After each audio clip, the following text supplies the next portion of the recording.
Hello friends, welcome to the new episode of my channel. আমি অরিত্র। এখন এই ভিডিওর মধ্যে আমরা কথা বলবো যে লাভ অ্যান্ড ওয়ার ছবিটা অলরেডি ডিজাস্টার হয়ে গেছে।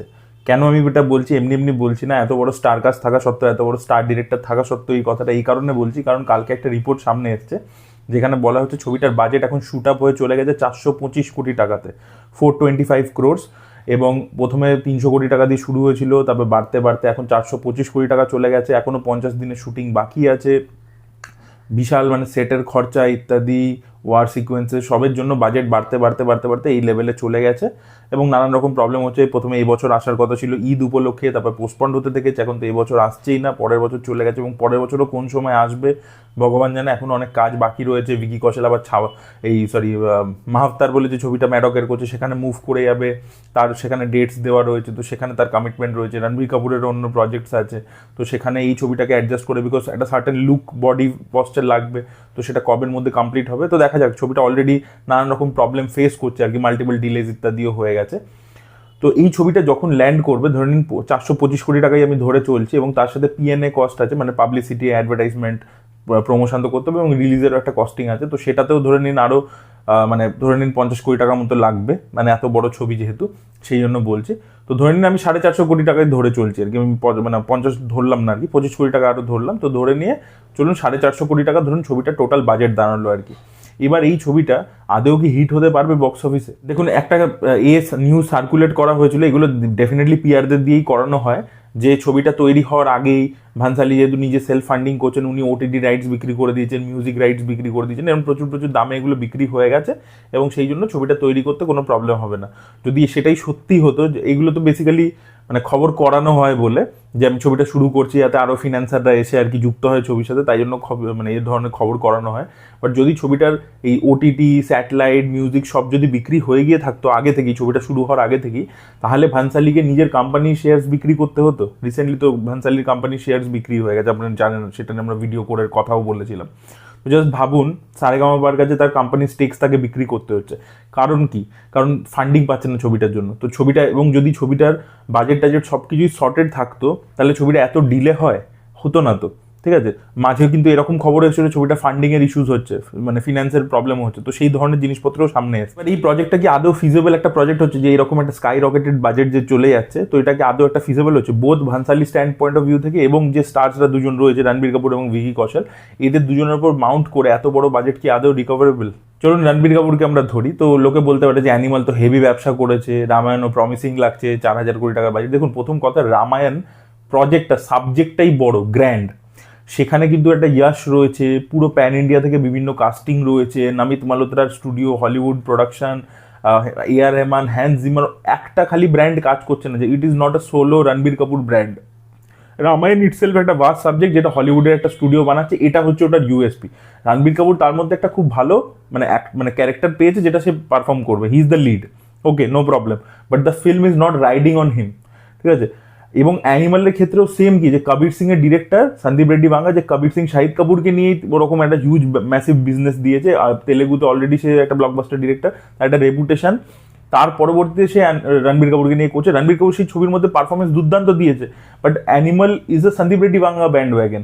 সেখানে কিন্তু রণবীর কাপুরের ডেফিনেটলি তার পারফরমেন্স খুব করছে, বাট রণবীর কাপুরের যে স্টারডাম, সেটা কি ওই ছবিটাকে বিশাল বুস্ট দিয়েছে?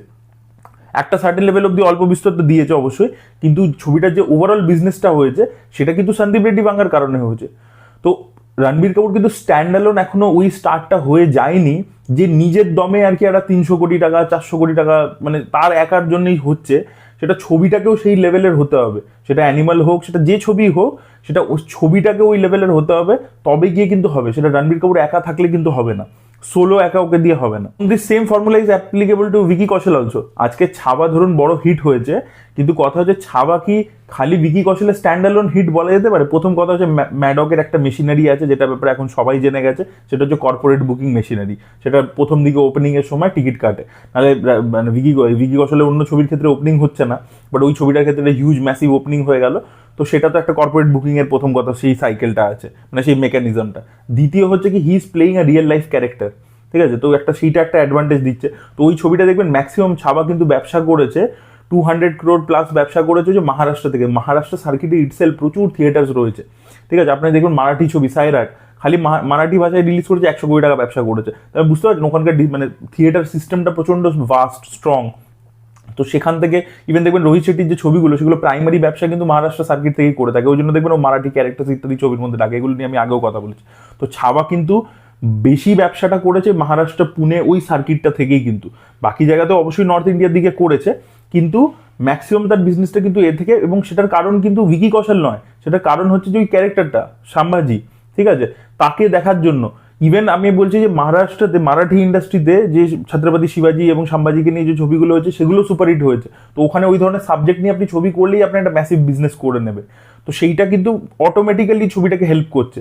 সেটা কিন্তু ভিকি কৌশলে আলাদা করে, ভিকি কৌশল অবশ্যই ভালো পারফরমেন্স দিচ্ছে, আমি সেটার মধ্যে যাচ্ছি না, কিন্তু কথা হচ্ছে কি যেটা কিন্তু খালি ওর স্টারডাম যে তৈরি হয়ে গেল এই ছবিটা করে, এরপর থেকে ও যে ছবিই করবে সেখানে এরকম টাইপের বক্স অফিস হবে সেটা কিন্তু কোনো গ্যারেন্টি দিচ্ছে না। দুজন অ্যাক্টারেরই যদি দেখেন, ভিকি কৌশল বলুন রণবীর কাপুর বলুন, এদের কিন্তু মানে ওই হিন্দি বেল্ট অব্দি যা মার্কেট এবং ছবিটার যে বাজেট এখন যেখানে চলে গেছে এবং রিলিজ মিলিয়ে যেটা বাজেট পৌঁছাবে সেটার জন্য ওদের সাউথের মার্কেট ধরতে হবে। নাহলে একটা ছবি ধরুন প্যান ইন্ডিয়া ছবির এরকম বাজেট হয় 400-500 কোটি টাকা, কিন্তু তারা কি করছে নর্থ ইন্ডিয়া থেকেও ব্যবসা করতে পারছে, সাউথ ইন্ডিয়ার যে টেরিটরিজ তেলেগু কর্ণাটক এইগুলো থেকে ব্যবসা করতে পারছে, বা তামিল থেকে ব্যবসা করতে পারছে একটা সার্টেন। তো আপনাকে যদি প্যান ইন্ডিয়া আপনি ব্যবসাটা না করতে পারেন তাহলে আপনি এই বাজেটটা রিকভার করতে পারবেন না।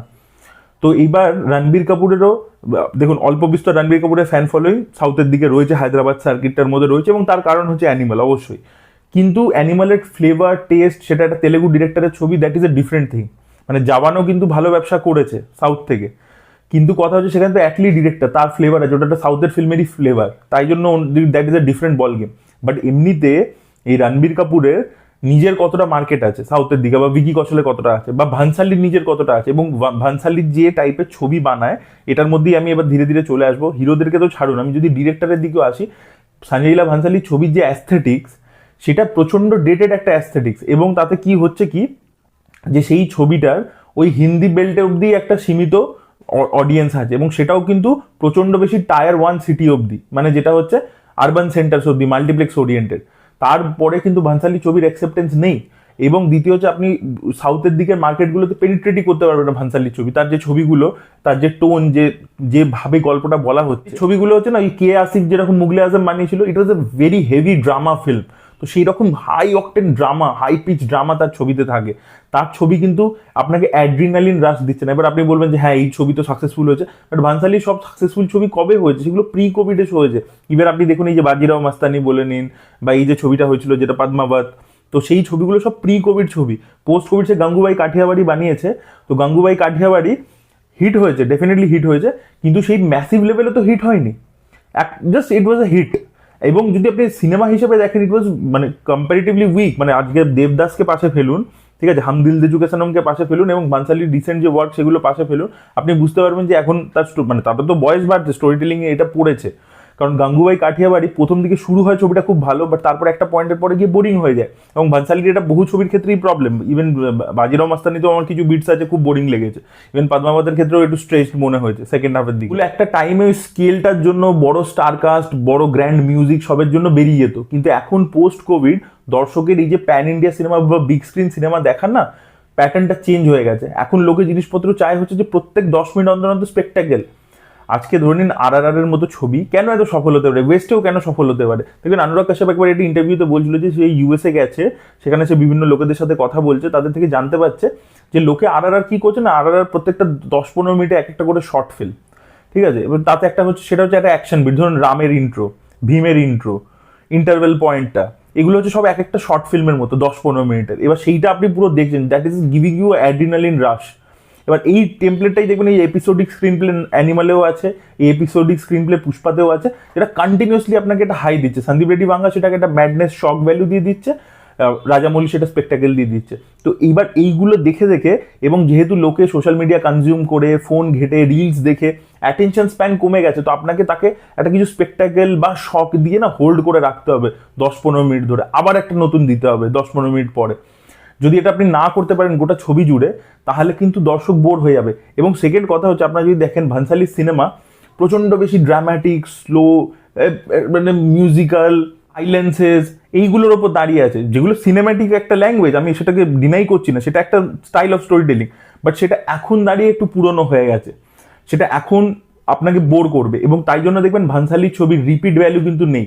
আজকে যে ছবিগুলো প্যান ইন্ডিয়া লেভেলে হিট করছে, ওই লেভেলে ম্যাসিভ ব্যবসা করতে গেলেই আমি বলছি, বিজনেস অ্যাসপেক্ট থেকে বলছি, আমি আর্টকে কম্পেয়ার করছি না, আমি বলছি আপনার রিপিট ভ্যালু থাকতে হবে, আপনার টিয়ার 2 টিয়ার 3-তে ওয়ার্ক করতে হবে।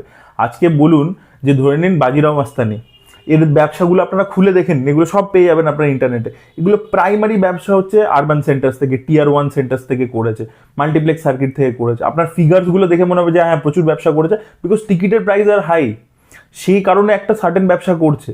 কিন্তু আপনি যদি বাজেটটাকে ওই লেভেলে শুট আপ করে দেন, তখন আপনাকে টিয়ার 2 টিয়ার 3-তে যেতেই হবে, যেখানে কিন্তু এই ধরনের ছবির অ্যাকসেপ্টেন্স নেই, because these are not mass movies. এবং সেকেন্ড হচ্ছে সাউথ ইন্ডিয়ান টেরিটরি নেই।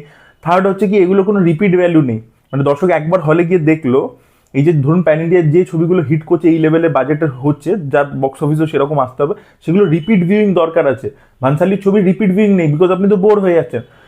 আপনি একটা সিনেমা রিপিট ভিউইং কখন হবে, যখন আপনি মানে যে কোনো পয়েন্টে শুরু করলেন, যে কোনো পয়েন্টে শেষ করে দিলেন, আবার পরের বার যখন দেখছেন আপনি যে কোনো একটা র্যান্ডম পয়েন্ট থেকে শুরু করছেন, আপনাকে পুরো গল্পটা, পুরো আর্কটা দেখতে হবে না। আপনি কিছুটা দেখলেন, কিছুটা বন্ধ করে দিলেন, কোনো যায় আসে না আপনার। নেচার সঞ্জয় লীলা বানসালির ছবির যে নেচারটা, যে স্টোরি টেলিং স্টাইলটা, সেটার মধ্যে এটা যায় না অর্গ্যানিক্যালি। এবার আমি ওনাকে বলছিলাম যে আর্টিস্টিক্যালি ওনাকে এটা চেঞ্জ করতে হবে, উনি এটা করতেই পারেন, কিন্তু যদি উনি একটা কন্ট্রোল বাজেট 150-200 কোটি টাকার মধ্যে এই জিনিসটা করেন, ঠিক আছে, সেটা রিকভারেবল। এই রণবীর কাপুর, ভিকি কৌশল, আলিয়া ভট্টকে নিয়ে একটা 200 কোটি টাকার সিনেমা হলো, ঠিক আছে। কিন্তু যখনই ছবির বাজেট চলে যাচ্ছে 425, রিলিজ বিলিয়ে চলে যাবে 450 কি তার প্লাস, তো সেখানে কি করে জিনিসটা ফিজিবল হবে যদি আপনার ফিল্ম মেকিংটা এরকম হয়ে যায়? বানসালি ছবিতে যাই, এই যে বলছে না ম্যাসিভ অ্যাকশন সিকোয়েন্সে শুট করেছে, ভিএফএক্স হেভি জিনিসপত্র, ওগুলো দেখবেন সব ব্যাকড্রপে রয়েছে। মানে আপনি খরচাটা কোথায় হচ্ছে, বানসালি সিনেমাতে খরচা হচ্ছে সেটের পিছনে, কস্টিউমের পিছনে, ঠিক আছে, যিনি লোকেদেরকে সুন্দর দেখতে লাগছে। এবার এইগুলো দেখতে এখন লোকে হলে যায় না, ঠিক আছে। লোকে খালি আপনি মানে স্কেলটা খালি দেখে যাচ্ছেন যে পিছনে বড় বড় প্রাসাদ দাঁড়িয়ে আছে, লোকে জানে যে ভাই এর মধ্যে অনেকগুলো জিনিস সিজিতেই করা আছে, তো লোকে ওগুলো তো বিশ্বাস করে না।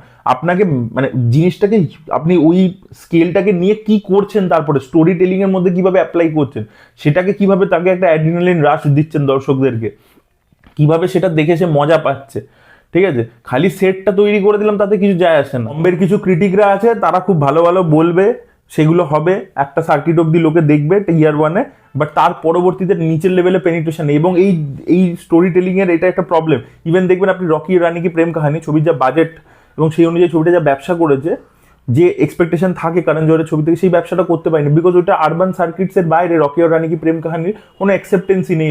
তো সঞ্জয় লীলা বানসালি কেন এই ছবিটা এত দিন বাড়িয়ে ফেললো ভগবান জানে। গান ফান এখনো সব শুটিং হওয়া বাকি রয়েছে, কারণ ভানসালির ওয়ার্কিং যে প্রসেসটা, দেখুন জিনিসপত্র তো ধীরে ধীরে এক্সপেন্সিভ হচ্ছে, কস্টিং বেড়ে যাচ্ছে, আপনি আপনার পুরোনো স্টাইল ছাড়ছেন না। দেখবেন কে রবিচন্দ্রন যে ব্ল্যাক শ্যুট করেছিল, সে একবার একটা ইন্টারভিউতে বলেছিল বানসালি এসছে, এগুলো ওয়ায়ার্স পড়ে আছে, ইলেকট্রিক্যাল, প্রচুর তো ইলেকট্রিক মেশিন থাকে, জেনারেটার থাকে, তো ওয়ায়ার্স পড়ে থাকে ফ্লোরের মধ্যে, তো সেগুলো পড়ে আছে। ও দেখলো, ওর ভাল লাগলো না, ও আজকে শুটিং করবে না, চলে গেল। তো এইভাবে তো দিন বেড়ে যায় না। তো বলিউডে তো এরকমভাবে নষ্টও জিনিসপত্র হয়। ইলেকট্রিক ওয়্যার্স আপনার পড়ে থাকবে, আপনার জেনারেটর তো থাকবেই ফ্লোরে, ওয়্যার্স তো থাকবে, আপনি ওরকম লাইটিং করছেন, ওয়্যার্স তো লাগবেই সেখানে। তো ওয়্যার্স দেখে ভাল লাগলো না, চলে গেল, শুটিং করলো না, জাস্ট ভাবতে পারছেন?